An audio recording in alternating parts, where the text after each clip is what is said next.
Babylon, the greatest Helen, is fallen, and has become the habitation of devils, and the hold of every foundling and a cage of every unclean and hateful bird. All nations have drunk of the wine of the wrath of her fornication,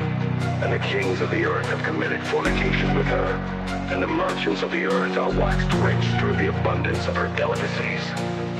Come out of her, my people, that ye be not partakers of her sins, and that ye receive none of her plagues, for her sins have reached unto heaven, and God hath remembered her iniquities.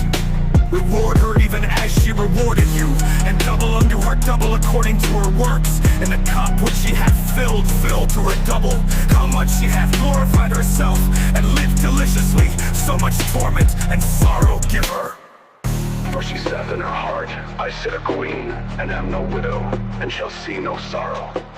Therefore shall her plagues come in one day, death, and mourning, and famine, and she shall be utterly burned with fire.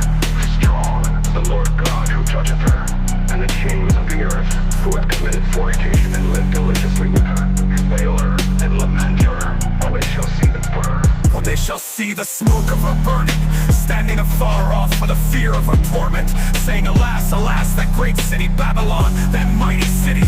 for in 1 hour is thy judgment come.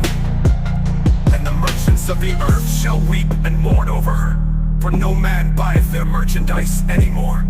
The merchandise of gold and silver and precious stones and of pearls and fine linen and purple and silk and scarlet and all thy wood and all manner vessels of ivory and all manner vessels of most precious wood and of brass and iron and marble and cinnamon and odors and ointments and frankincense and wine and oil and fine flour and wheat and beasts and sheep and horses and chariots and slaves and souls of men, and the fruits that thy soul lusted after are departed from thee, and all things which were dainty and goodly are departed from thee,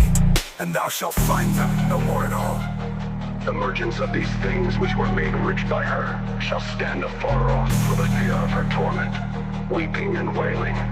and saying, Alas, alas, that great city, that was clothed in fine linen, and purple and scarlet, and decked with gold, and precious stones and pearls, for in 1 hour so great riches is come to naught. And every shipmaster, and all the company of ships, and sailors, and as many as trade by sea, stood afar off, and cried when they saw the smoke of her burning, saying, What city is like unto this great city? And they cast dust on their heads, and cried, weeping and wailing, saying, Alas, alas, that great city, wherein were made rich all that had ships in the sea by reason of her costliness, for in 1 hour is she made desolate. Rejoice over her heaven, holy apostles and prophets, for God hath avenged you on her.